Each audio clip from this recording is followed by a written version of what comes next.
Welcome back to the show, everybody. Well, I think we're all trying to get on board with the green movement more and more, but there's a lot of education to be done. Some people need to learn quite a bit. There's so much information out there. Well, mark your calendars for April 11th because there's a great Green Wellness Expo being put together where it's going to be a one-stop place to go and learn. And joining us to tell us what's planned as well as educate us further is Dr. Natalie Belchamp, who is co-founder of the Green Wellness Expo, and David Chernushenko, who is a green economy educator. Welcome to both of you. Thanks for being here. Well, Dr. Natalie, everybody knows you're no stranger to this show with your fantastic monthly segments. Tell us a little bit about the Green Wellness Expo that you're co-founder of and what people can expect.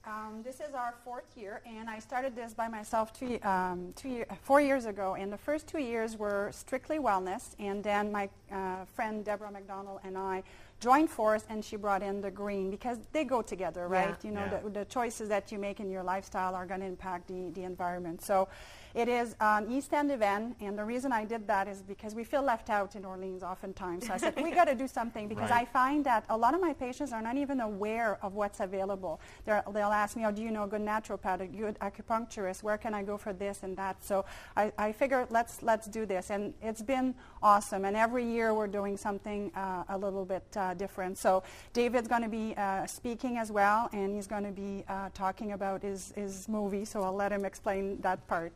Yeah, David, we want to talk about, first of all, you're an energy and green economy expert. I think what intrigues me most about that is green economy.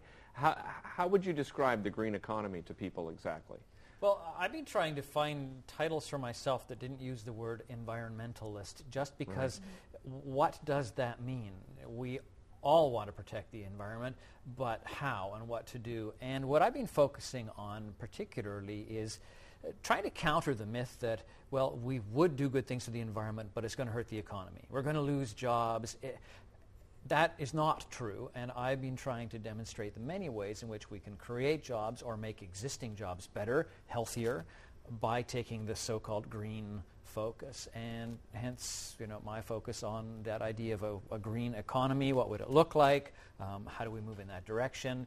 And then particularly energy is I've been fascinated with energy for a long time. I'm not sure exactly why, but part of it is that there is a connection between the literal energy we get when we plug into a socket or we turn the ignition in our car and our own energy. Right. What choices do we make in our lives that are empowering and which are disempowering? Getting energy from far away, fuel from, what was it yesterday, a Chinese freighter ran aground on the Great Barrier Reef, oil that we know, I wish we didn't have to do that. What if we could, A, use less energy and therefore, you know, have less demand for harmful forms of energy, but maybe even generate some of our own? I find that those are empowering ideas, and so that's you're obviously an educator yourself. I mean, just listening to you, you have a way of delivering your information. I mentioned at the top about this being an expo where people can go and learn more. What do you think, why is it so important that people start educating themselves? All kinds of reasons. There is the idea that we can protect the environment. There's no such place as the environment. We're all in it. I like to use the term our environment. Right.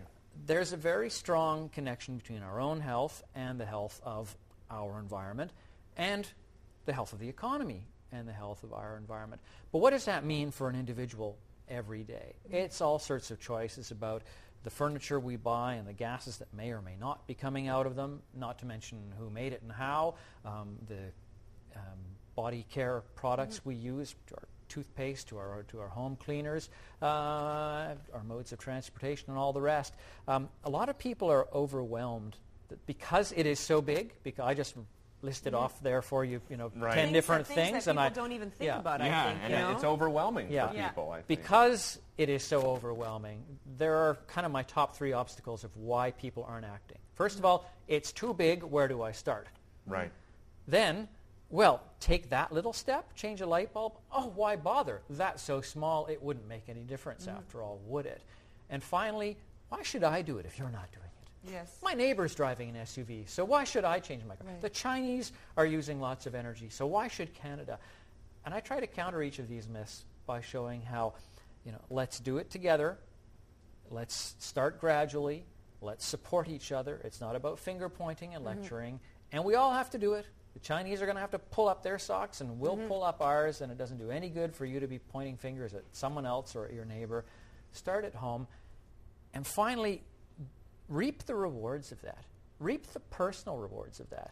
Yes, we can talk about, money savings from using less energy and that sort of thing, but it gets down to something much more basic about wellness here, which is if you are doing things that you feel are right, and right for you, not David Suzuki and Al Gore are watching me, right. Right for you, there is an empowering sense that we get out of that. You feel better. Whereas when we do things that we know weren't right, doesn't matter if nobody else knows it, we know it. Right. And that brings us down. So I adopted this motto for myself, which is living lightly, and my website, livinglightly.ca, to try and push the idea of have some fun doing this. Don't beat yourself up over it. Make it an empowering experience. And I imagine the film that you're going to be presenting at the expo and the film you're working on now probably tackles a lot of these subjects that you're talking about, correct? Yeah, definitely. The first film, which came out about 2 years ago now, called Be the Change, we'll be showing that one. It's all filmed in Ottawa. And what I tried to do in that film is just show your neighbors and mine. Typical people, in a few cases you might say not so typical, but they're there in your own neighborhood, to make our new heroes people who've been trying to live more lightly for longer than it has been chic to do. Yeah, exactly. To do Fashionable and trendy. And it's disempowering when wealthy, famous people do stuff and we all go, wow, that's great.